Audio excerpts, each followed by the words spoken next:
Hello everyone, आप लोग कैसे हो? आई होप सभी अच्छे होंगे। इस क्लास में हम लोग क्लास 10th के मैथ्स को पढ़ने वाले हैं 2026 बोर्ड एग्जाम के लिए। ठीक है, तो इस वीडियो में हम लोग एक नया चैप्टर शुरू कर रहे हैं, क्वाड्रेटिक इक्वेशन।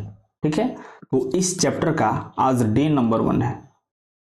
ठीक है, तो सबसे पहले हम लोग ये डिस्कस कर लेते हैं कि इस चैप्टर के अंदर हमको कौन कौन से टॉपिक्स पढ़ने हैं और ये चैप्टर कितने दिनों में खत्म होगा। ठीक है, तो इस कंफ्यूजन को बिल्कुल अच्छे से हम लोग क्लियर कर लेते हैं। ठीक है, तो आपका जो नया एनसीईआरटी वाला सिलेबस है उसके हिसाब से इस चैप्टर के अंदर हमको standard form of a quadratic equation पढ़ना है। यहाँ पे आप देख सकते हो ax² + bx + c = 0 होता है, where a is not equal to 0। इसको बिल्कुल अच्छे से हम लोग समझेंगे और इस पे क्वेश्चन में प्रैक्टिस करेंगे। ठीक है, उसके बाद से हमको पढ़ना है क्वाड्रेटिक इक्वेशन को रूट्स फाइंड करने के मेथड। ठीक है, finding the roots of the quadratic equation. तो अपने सिलेबस में टोटल 3 मेथड्स थे जिनमें से केवल हमको 2 ही पढ़ना है। पहला फैक्टराइजेशन मेथड, इसी को splitting the middle term method भी बोलते हैं। दूसरा डिस्क्रिमिनेंट मेथड, जिसको सीरीधर्याचार मेथड भी बोला जाता है। And completing the square method अपने सिलेबस में इस बार नहीं है, उसको हमको नहीं पढ़ना है। ठीक है, उसके बाद से हमको नेचर ऑफ रूट्स पढ़ना है एंड वर्ड्स प्रॉब्लम करने हैं। इस चैप्टर पे वर्ड्स प्रॉब्लम बहुत ज़्यादा इंपॉर्टेंट है, उसको हमको बिल्कुल अच्छे से करना है। ठीक है, जैसे कि लीनियर इक्वेशन इन 2 वेरिएबल्स में वर्ड्स प्रॉब्लम दिया था, सेम उसी प्रकार से इस चैप्टर में भी है। और linear equation in 2 variables and quadratic equation के जो वर्ड्स प्रॉब्लम होते हैं आपके बोर्ड एग्जाम के लिए बहुत ज़्यादा इंपॉर्टेंट है। ठीक है, मैक्सिमम बच्चों को प्रॉब्लम कहाँ पे आता है? क्वेश्चंस को पढ़ के इक्वेशन लिखने में प्रॉब्लम आता है, तो वो आपको नहीं होना चाहिए। अगर आप लेक्चर ध्यान से देखोगे तो बिल्कुल अच्छे से आपको इक्वेशन लिखना आ जाएगा। और एक बार किसी भी बच्चे को इक्वेशन लिखना आ गया तो फिर सॉल्व करना तो सबको जानता है, तो इजीली आप कर लोगे। ठीक है, तो यहाँ पे आप देख सकते हो आज हमको standard form of a quadratic equation पढ़ना है एंड जो भी इस टॉपिक से क्वेश्चंस बन सकते होंगे उनको हम लोग बिल्कुल अच्छे से आज के क्लास में करने वाले हैं। ठीक है, तो आपका काम है बिल्कुल अच्छे से ध्यान से लेक्चर को सुनना। किसी भी पॉइंट पे कहीं भी कोई भी दिक्कत होता है तो आप कमेंट सेक्शन में बताओ, डेफिनेटली हम उसको अच्छे से दूर करेंगे। ठीक है, ये जो आपका चैप्टर है ये टोटल 6 लेक्चर्स के अंदर बिल्कुल अच्छे से हम लोग कंप्लीट कर देंगे। तो ज़्यादा देर का आपका लेक्चर्स का ड्यूरेशन नहीं होगा, मैक्सिमम आधे घंटे से 40 मिनट तक जाएगा।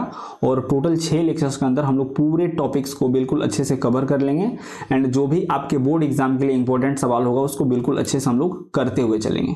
ठीक है, मैक्सिमम अपना टारगेट होगा जो भी क्वेश्चंस प्रीवियस ईयर में ऑलरेडी पूछे जा चुके हैं उनको हम लोग टारगेट करेंगे और अपना थ्योरेटिकल पोर्शन अच्छे से करेंगे। ठीक है, तो ओके देन आज का क्लास शुरू करते हैं। ठीक है, तो अपना चैप्टर का नाम क्वाड्रेटिक इक्वेशन है, तो सबसे पहले क्वाड्रेटिक इक्वेशन को अच्छे से समझते हैं। ठीक है, आपने पॉलिनोमियल चैप्टर्स के अंदर क्वाड्रेटिक पॉलिनोमियल ऑलरेडी पढ़ रखा है। क्वाड्रेटिक पॉलिनोमियल किसको बोलते हैं? ऐसा पॉलिनोमियल जिसका डिग्री 2 हो उसको हम लोग क्वाड्रेटिक पॉलिनोमियल बोलते हैं। ठीक है, यानी क्वाड्रेटिक का मतलब क्या हुआ? क्वाड्रेटिक मतलब जिसका डिग्री 2 हो। ठीक है, और इक्वेशन किसको बोलते हैं? जिसमें इक्वालिटी का साइन हो। ठीक है, मतलब ऐसा अलजेब्रिक एक्सप्रेशन जिसका डिग्री 2 हो और उसमें इक्वालिटी का साइन हो उसको हम लोग क्वाड्रेटिक इक्वेशन बोलते हैं। एक एग्जांपल की मदद से समझते हैं। ठीक है, हम लोग पॉलिनोमियल को px से डिनोट करते हैं। जैसे मान लो 6x² - 3x + 2 है, ये क्या है? ये क्वाड्रेटिक पॉलिनोमियल है क्योंकि इसका डिग्री यहाँ पे आप देख सकते हो डिग्री 2 है। राइट, अगर इसी में हम लोग इक्वालिटी को इंट्रोड्यूस कर दें तो ये क्वाड्रेटिक इक्वेशन हो जाएगा। राइट, यानी इसी को अगर हम लोग 6x² - 3x + 2 = 0 लिख दें तो ये क्वाड्रेटिक इक्वेशन हो जाएगा। क्यों भैया? क्योंकि आप यहाँ पे देख सकते हो इसका डिग्री 2 है एंड इसमें इक्वल का साइन है। ठीक है, तो ऐसा अलजेब्रिक एक्सप्रेशन जिसमें इक्वल का साइन हो और उसका डिग्री 2 हो उसको हम लोग क्वाड्रेटिक इक्वेशन बोलते हैं। ठीक है, यहाँ पे आप देख सकते हो ये जो 3x² + x - 7 लिखा गया है इसका भी डिग्री 2 है। ठीक है, डिग्री 2 है और इसमें इक्वालिटी है यानी ये क्वाड्रेटिक इक्वेशन है। ठीक है, उसी प्रकार से ये जो सेकंड वाला इक्वेशन लिखा है इसको चेक करके बताना है कि ये क्वाड्रेटिक इक्वेशन है कि नहीं। तो कोई भी इस टाइप से आपको एक्सप्रेशन दिया हो सबसे पहले उसको सिंप्लीफाइड वर्जन में करोगे, मतलब पूरा अच्छे से उसको सिंप्लीफाई करोगे एंड देन आप देखोगे कि उसका डिग्री कितना है। अगर डिग्री 2 होगा तो डेफिनेटली वो एक क्वाड्रेटिक इक्वेशन होगा। तो सबसे पहले इसको हम लोग मल्टीप्लाई कर लेते हैं। तो 2x से आप सेकंड वाले ब्रैकेट के हर एक एलिमेंट में मल्टीप्लाई करोगे तो ये कितना हो जाएगा 2x स्क्वायर प्लस 10x हो जाएगा। फिर -3 से आप मल्टीप्लाई करोगे तो -3x minus 15 is equal to 0 हो जाएगा, यानी 2x square plus 7x minus 15 is equal to 0 हो जाएगा। मतलब यहाँ पे आप देख सकते हो आपके पास ये जो सिंप्लीफाइड वर्जन निकल के आया है इसमें भी डिग्री 2 है और इक्वालिटी का साइन है, तो डेफिनेटली ये भी एक क्वाड्रेटिक इक्वेशन होगा। ठीक है, डिग्री 2 है इसलिए ये क्वाड्रेटिक इक्वेशन होगा। ठीक है, तो इस प्रकार से आप बहुत आसानी से क्वाड्रेटिक इक्वेशन का पता लगा सकते हो। ठीक है, इस टाइप से क्वेश्चन आपके बोर्ड एग्जाम में पूछे भी जाते हैं। आपको एक एक्सप्रेशन दे देगा, पूछे ये बताओ ये क्वाड्रेटिक इक्वेशन है कि नहीं, तो उसको बिल्कुल अच्छे से आप पहले सिंप्लीफाई करना एंड देन आप देखना अगर उसका डिग्री 2 आता है तो डेफिनेटली वो एक क्वाड्रेटिक इक्वेशन होगा। ठीक है, इसको भी चेक करके बताना है तो अच्छे से सुनो। यहाँ पे x+1 का whole square plus 3 is equal to x-1 दिया है, तो यहाँ पे जो x+1 का होल स्क्वायर है इसको पहले हमको ब्रेक डाउन करना पड़ेगा with the help of the formula a+b का होल स्क्वायर। राइट, हम लोग यहाँ पे a+b का होल स्क्वायर यूज करेंगे। क्या होता है a square plus b square plus 2ab। तो इसकी मदद से इस एक्सप्रेशन को हम लोग पहले सिंप्लीफाई करेंगे एंड देन देखेंगे कि इसका डिग्री कितना आ रहा है। ठीक है, तो फटाफट से कर लेते हैं। ये हो जाएगा आपका x square plus 1 square plus 2 into X into 1 plus 3 is equal to x minus 3। ठीक है, तो ये x square plus 1 plus 2x plus 3 is equal to x minus 3 हो जाएगा। एंड यहाँ पे x स्क्वायर और ये जो x वाला टर्म है ये आपके LHS में जाएगा, तो यहाँ पे कितना हो जाएगा प्लस x प्लस 4 और ये जाएगा तो प्लस 3 इज इक्वल टू 0, यानी ये टोटल आपका बन जाएगा यहाँ पे +7 हो जाएगा। +7 इज इक्वल टू 0। एक बार इसको मिला लो अच्छे से, x स्क्वायर हो जाएगा और ये आपका x हो जाएगा और ये 4 और ये 7। ठीक है, तो यहाँ पे भी आप देख सकते हो कि इसका डिग्री 2 है इसलिए ये एक क्वाड्रेटिक इक्वेशन होगा। ठीक है, तो कभी भी आपको कोई भी इस टाइप से एक्सप्रेशन दे तो पहले उसको आप सिंप्लीफाई करना एंड देन वहां पे डिग्री आप चेक कर लेना। राइट, अब यहाँ पे आप देख सकते हो कि जो क्वाड्रेटिक इक्वेशन का जो स्टैंडर्ड फॉर्मेट होता है वो ax square plus bx plus c is equal to 0 type होता है, where a is not equal to 0। यानी इसमें भी जो डिग्री है यहाँ पे आप देख सकते हो डिग्री 2 है और इक्वालिटी का साइन है। ठीक है, तो ये अपना स्टैंडर्ड फॉर्मेट होता है। यहाँ पे a b और c क्या है रियल नंबर्स हैं, मतलब कोफिशिएंट है। यहाँ पे जो वेरिएबल उसके कोफिशिएंट है इसको आप रियल नंबर बोल सकते हो, यानी a b और c रियल नंबर्स हैं। ठीक है, तो अब यहाँ पे फटाफट से क्वेश्चन कर लेते हैं। जो भी हम लोग इंफॉर्मेशन अभी तक पढ़े हैं उसकी मदद से उस पर एक बेस्ड क्वेश्चन पहले कर लेते हैं ताकि बिल्कुल अच्छे से वो कंसेप्ट और क्लियर हो जाए। बोल रहा है टिक द क्वाड्रेटिक इक्वेशन, इनमें से बताना है कि कौन से क्वाड्रेटिक इक्वेशन है और कौन से नहीं है। ठीक है, तो यहाँ पे आप देख रहे हो कि जो अपना पहला क्वेश्चन है इसको पहले हमको ब्रेक डाउन करना पड़ेगा, क्योंकि यहाँ पे x+2 का होल क्यूब है तो हमको a+b का होल क्यूब का फॉर्मूला बिल्कुल अच्छे से आना चाहिए ताकि इसको हम लोग अच्छे से ब्रेक डाउन कर पाए। ठीक है, तो a+b का होल क्यूब कितना होता है भैया, ये होता है a cube plus b cube plus 3a square b plus 3ab square. ठीक है, तो इस फार्मूला की मदद से इस एक्सप्रेशन को हम लोग पहले ब्रेक डाउन करेंगे एंड बिल्कुल अच्छे से इसको सिंप्लीफाई करेंगे और सिंप्लीफाइड वर्जन में जो अपना वैल्यू निकल के आएगा उसका डिग्री हम लोग देखेंगे ये 2 आ रहा है कि ना। अगर डिग्री 2 आता है तो डेफिनेटली ये भी एक क्वाड्रेटिक इक्वेशन होगा। ठीक है, और यहाँ पे पहले इसको ब्रेक डाउन कर लेते हैं। तो a cube plus b cube plus 3a square b plus 3ab square. ठीक है, उसके बाद से plus 3 is equal to X cube minus 8 हो जाएगा। ठीक है, अब क्या लिख सकते हो, ये हो जाएगा X cube plus 8 plus 6x square plus 12x plus 3 is equal to X cube minus 8 हो जाएगा, और यहाँ से एक्स क्यूब से एक्स क्यूब कैंसल आउट हो जाएगा, एंड इसको अच्छे से लिखोगे तो ये हो जाएगा आपका 6x स्क्वायर प्लस 12x, और ये 8 जो माइनस में है वो LHS में जाएगा तो ये 8 प्लस में हो जाएगा, यानी 8 2 आ रहा है तो ये 16 और प्लस 3 कितना हो जाएगा, ये 19 हो जाएगा, इज इक्वल टू 0। ठीक है, तो यहाँ पे आप देख सकते हो सिंप्लीफाई करने के बाद से आपके पास जो भी वैल्यू निकल के आया है इस एक्सप्रेशन का, उसका डिग्री 2 यहाँ पे है। ठीक है, डिग्री 2 है तो definitely this is also a quadratic equation.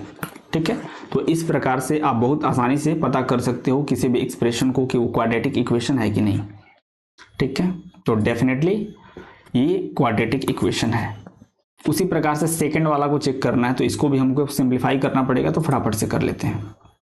ठीक है, इसको एलसीएम लेके हम लोग सिंप्लीफाई करेंगे, राइट। तो यहाँ पे एलसीएम x हो जाएगा, एंड यहाँ पे X square plus 4 is equal to X plus 3 हो जाएगा, क्रॉस मल्टीप्लाई हम लोग कर देंगे तो x square plus 4 is equal to X into x plus 3 हो जाएगा, and X square plus 4 is equal to X square plus 3x हो जाएगा। एक्स स्क्वायर से एक्स स्क्वायर कैंसल आउट हो जाएगा, एंड यहाँ पे 4 प्लस 3x, सॉरी यहाँ पे क्या हो जाएगा, 4 इज इक्वल टू 3x लिख लो, या फिर इसी को आप 3x minus 4 is equal to 0 लिख लो। मतलब सिंप्लीफाई होने के बाद से आपके पास जो वैल्यू निकल के आया है, यहाँ पे आप देखो, यहाँ पे जो आपके पास वैल्यू निकल के आया है इसका डिग्री 1 है, यानी ये क्वाड्रेटिक इक्वेशन नहीं है, ये एक लीनियर इक्वेशन है, यानी ये क्वाड्रेटिक इक्वेशन नहीं है। क्यों? क्योंकि इसका जो डिग्री है वो कितना है, डिग्री 1 है, और जिसका डिग्री 1 होता है उसको हम लोग लीनियर इक्वेशन बोलेंगे। ठीक है, तो ये क्वाड्रेटिक नहीं है, और जो क्वाड्रेटिक है उसी को हमको टिक करना था। तो इस प्रकार से आप बहुत आसानी से सॉल्व कर सकते थे। ठीक है, सेम उसी प्रकार से अगला क्वेश्चन अपने सामने है, इसको ध्यान से पढ़ो। यहाँ पे क्या बोला है, which of the following are not quadratic equation, मतलब जो क्वाड्रेटिक इक्वेशन नहीं है वो हमको बताना है। तो इसको पहले हमको सिंप्लीफाई करना पड़ेगा, देन हम लोग इसको बता पाएंगे। तो 1 बाई 1 करके सिंप्लीफाई करते हैं। ठीक है, सबसे पहले यहाँ पे इसको कर लेते हैं। 2x से सेकेंड वाले ब्रैकेट के हर एक एलिमेंट को मल्टीप्लाई करोगे, X square plus 2x minus 3x minus 3 is equal to -1 हो जाएगा। फिर आपका 2x square minus x minus 3 plus 1 is equal to 0, यानी 2x square minus x minus 2 is equal to 0। यानी यहाँ पे आप देख सकते हो कि ये एक क्वाड्रेटिक इक्वेशन है, बिकॉज इसकी डिग्री 2 है, राइट। यानी ये तो अपना आंसर नहीं होगा, क्योंकि यहाँ पे बोला है जो क्वाड्रेटिक इक्वेशन नहीं है उसको हमको सेलेक्ट करके बताना है। तो सेकंड वाला डेफिनेटली होगा, एक बार चेक कर लेते हैं। तो अंदर मल्टीप्लाई करोगे तो x square minus 3x is equal to, यहाँ पे क्या हो जाएगा, x square minus 2x plus 2x minus 4 हो जाएगा। एक्स स्क्वायर से एक्स स्क्वायर कैंसल आउट हो जाएगा, फिर माइनस 2x और प्लस 2x भी आपस में कैंसल आउट हो जाएंगे। Minus 3x is equal to -4 आ रहा है, यानी 4 minus 3x is equal to आप 0 लिख सकते हो। ठीक है, और यहाँ पे आप देख लो ये क्वाड्रेटिक इक्वेशन नहीं है, क्योंकि इसका डिग्री कितना है, इसका डिग्री 1 है, यानी ये क्वाड्रेटिक इक्वेशन नहीं है। ठीक है, तो यही अपना आंसर हो जाएगा। ठीक है, तो दिस इज आवर आंसर।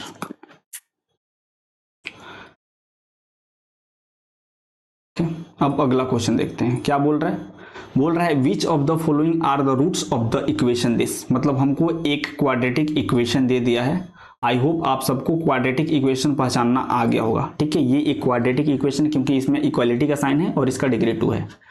तो हमसे ये पूछ रहा है कि यहाँ पे जो भी आपको वैल्यू दिए हैं -1, 1/3 और -1/2, ये इसके रूट्स हैं कि नहीं, इसको चेक करके बताओ। ठीक है, तो रूट्स किसको बोलते हैं, ऐसा x का वैल्यू जिसको इसमें डालने पे ये वैल्यू आपका 0 के इक्वल हो जाए। मतलब LHS वाले साइड में जो आपको वैल्यू दिया है 3x square plus 2x minus 1, ये वाला वैल्यू 0 के इक्वल जिस x के वैल्यू पे हो जाएगा वही अपना रूट्स होगा। ठीक है, यहाँ पे रूट्स लिखा गया है, आप रूट्स बोलो या फिर जीरोस बोलो या फिर सॉल्यूशन बोलो, इन तीनों का मतलब बिल्कुल सेम होता है। तो किसी भी क्वेश्चन में कहीं भी ये तीनों में से कोई भी वर्ड यूज करे तो उसका मतलब सेम ही होता है। ठीक है, एक्स का ऐसा वैल्यू जिसको इस इक्वेशन में यूज करने पे आपका LHS वाला पार्ट और RHS वाला पार्ट आपस में इक्वल हो जाए, देन वो आपके रूट्स कहलाएंगे। ठीक है, तो यहाँ पे आपके RHS में 0 है, यानी LHS वाला वैल्यू 0 हो जाना चाहिए। तो 1 बाई 1 इन तीनों एक्स के वैल्यू पे इसको हम लोग चेक करेंगे। ठीक है, तो सबसे पहले x इज इक्वल टू -1 पे इसको हम लोग चेक करते हैं। x इज इक्वल टू -1 इसमें हम लोग डालेंगे और देखेंगे कि ये वाला वैल्यू 0 के इक्वल हो रहा है कि नहीं। तो 3 इंटू -1 का स्क्वायर प्लस 2 इंटू -1 तो ये हो जाए आपका 3 -2 -1 यानी 3 - 3, ये आपका 0 के इक्वल हो रहा है। मतलब x इज इक्वल टू -1 पे ये एक्सप्रेशन 0 हो जा रहा है, यानी जो -1 होगा वो आपके इस क्वाड्रेटिक इक्वेशन के रूट्स 1 होगा। और बाकी चेक कर लेते हैं। अब x is equal to 1/3 check करते हैं इसमें डाल के। ठीक है, तो 3 इंटू 1/3 का स्क्वायर प्लस 2 इंटू 1/3 -1 तो ये हो जाएगा 3/9 प्लस 2/3 -1। इसको एलसीएम लेकर हम लोग सिंप्लीफाई कर लेंगे फटाफट से। तो एलसीएम आपका 9 हो जाएगा, यहाँ पे हो जाएगा 3 + 6 - 9 तो 9 - 9/9 होगा, तो ऊपर वाला वैल्यू 0 हो जाएगा, यानी 0/9 इज इक्वल टू 0 होता है। यानी x इज इक्वल टू 1/3 पे भी ये एक्सप्रेशन 0 के इक्वल हो रहा है, यानी ये भी आपका रूट्स होगा। ठीक है, यानी x इज इक्वल टू -1 और x इज इक्वल टू 1/3 पे ये आपका इक्वेशन 0 के इक्वल हो रहा है, इसलिए दोनों इसके रूट्स होंगे। अब एक बार x इज इक्वल टू -1/2 पे फटाफट से चेक कर लेते हैं। x इज इक्वल टू -1/2 इसमें डालते हैं, तो 3 इंटू -1/2 का स्क्वायर प्लस 2 इंटू -1/2 -1 तो ये आपका हो जाएगा 3 इंटू कितना हो जाएगा 1/4 और ये 2 से 2 कैंसल आउट हो जाएगा, तो ये हो जाएगा आपका -1 यानी 3/4 -2 हो रहा है। तो इसको भी हम लोग एलसीएम लेके फटाफट से कर लेते हैं। तो एलसीएम कितना हो जाएगा, यहाँ पे हो जाएगा एलसीएम 4 यानी 3 - 8 हो जाएगा, यानी -5/4 हो जाएगा। यानी यहाँ पे आप देख सकते हो x इज इक्वल टू -1/2 पे ये वैल्यू 0 के इक्वल नहीं हो रहा है, मतलब ये आपके रूट्स नहीं होंगे। ठीक है, मतलब ये आपके रूट्स नहीं होंगे। ठीक है, तो इस प्रकार से बहुत आसानी से आप इसको पता कर सकते थे। ठीक है, अब ये अगला क्वेश्चन है, इसको बिल्कुल अच्छे से हम लोग ध्यान से देखेंगे। सबसे पहले क्वेश्चन पढ़ लेते हैं। क्या बोल रहे हैं, find the value of k for which x is equal to 1 is a root of the equation this, also find the other roots. मतलब आपको जो क्वाड्रेटिक इक्वेशन क्वेश्चन में दिया है x इज इक्वल टू 1 पे ये वैल्यू सेटिस्फाई कर रहा है, मतलब x इज इक्वल टू 1 इसके रूट्स हैं, तो k का वैल्यू हमको कैलकुलेट करके बताना है, और एक और इसके रूट्स होंगे वो भी हमको कैलकुलेट करके बताना है। ठीक है, तो हम लोग मान लेंगे कि इसके रूट्स अल्फा और बीटा हैं, जैसे कि हम लोग पोलिनोमियल चैप्टर्स के अंदर करते आ रहे हैं। तो अल्फा का वैल्यू 1 हमको दिया है, यानी अल्फा इज इक्वल टू 1 पे ये वैल्यू 0 के इक्वल हो रहा है। तो इसको एक बार इक्वेशन में डाल के सेटिस्फाई करवाते हैं, यानी x² plus kx plus 3 is equal to 0 वाले एक्सप्रेशन में हम लोग x के प्लेस पे 1 डालेंगे, क्योंकि x इज इक्वल टू 1 इसके एक रूट्स हैं। तो यहाँ पे x के प्लेस पे हम लोग 1 डालेंगे इसमें, तो ये क्या हो जाएगा 1 का square plus k into 1 plus 3 is equal to 0, यानी 1 plus k plus 3 is equal to 0। यानी यहाँ से आप देख सकते हो k का वैल्यू आपके पास -4 निकल के आ रहा है। ठीक है, तो k का वैल्यू तो अपने पास -4 निकल के आ गया, लेकिन यहाँ पे क्या बोल रहा है, also find the other root, इसके एक और रूट्स होंगे उनको भी हमको कैलकुलेट करके बताना है। ठीक है, यानी जो हमको क्वाड्रेटिक इक्वेशन क्वेश्चन में दिया था k के फॉर्म में, वो क्या है x² plus kx plus 3, x² plus kx plus 3 is equal to 0, ये वैल्यू हमको क्वेश्चन में दिया था। ठीक है, जब x इज इक्वल टू 1 इस वाले इक्वेशन में हम लोग डाल के सिंप्लीफाई किए, जब x इज इक्वल टू 1 इसमें हम लोग डाल के सिंप्लीफाई किए तो अपने पास k का वैल्यू -4 निकल के आया। यानी k का वैल्यू जब इसमें -4 डालोगे तो आपके पास ओरिजिनल वाला क्वाड्रेटिक इक्वेशन निकल के आ जाएगा। वो क्या होगा, एक्स स्क्वायर प्लस k के प्लेस में -4 रखो into x plus 3 is equal to 0, यानी x square -4x plus 3 is equal to 0 आपके पास जो वैल्यू निकल के आ रहा है ये आपका ओरिजिनल क्वाड्रेटिक इक्वेशन है। ठीक है, और इसके रूट्स हम लोग अल्फा और बीटा बोले थे, यानी एक रूट इसके alpha and second is beta. तो अल्फा इज इक्वल टू 1, एक तो हमको रूट्स पहले से ही पता था जो कि क्वेश्चन में दे दिया था, दूसरा हमसे पूछा है तो दूसरा हम लोग कैलकुलेट करेंगे। ठीक है, अब पोलिनोमियल वाले चैप्टर्स के अंदर आपने सम ऑफ रूट्स और प्रोडक्ट ऑफ रूट्स ऑलरेडी पढ़ रखे हैं। क्या होता था, अगर आपके पास कोई क्वाड्रेटिक पोलिनोमियल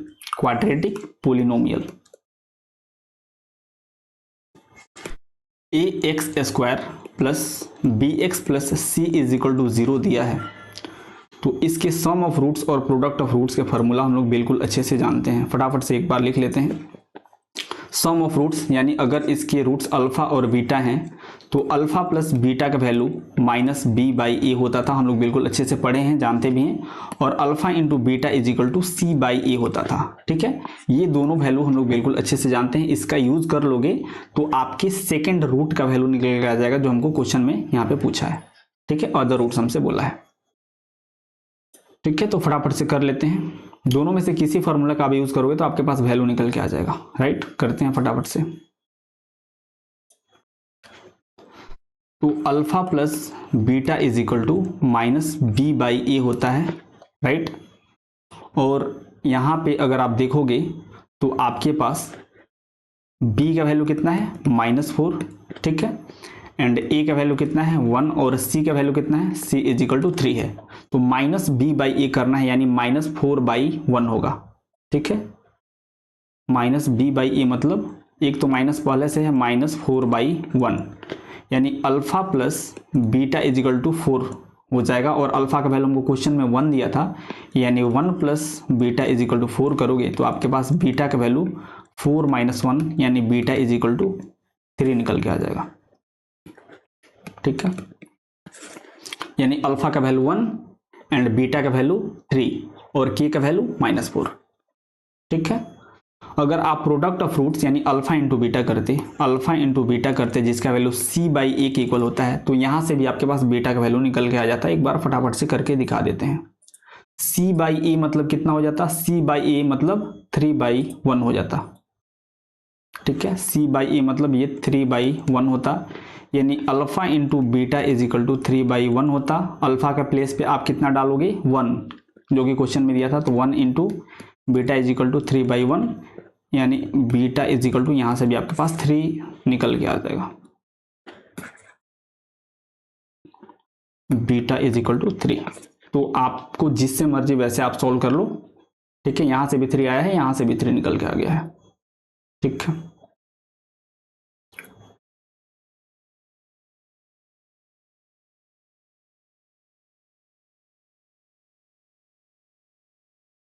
तो फाइनल अपना आंसर एक बार लिख लेते हैं। के का वैल्यू अपने पास -4 निकल के आया था। ठीक है, अल्फा का वैल्यू हमको एक क्वेश्चन में 1 दिया था और बीटा का वैल्यू हम लोग 3 कैलकुलेट किए हैं। ठीक है, तो इस प्रकार से बहुत आसानी से आप क्वेश्चंस को सॉल्व कर सकते हो। ठीक है,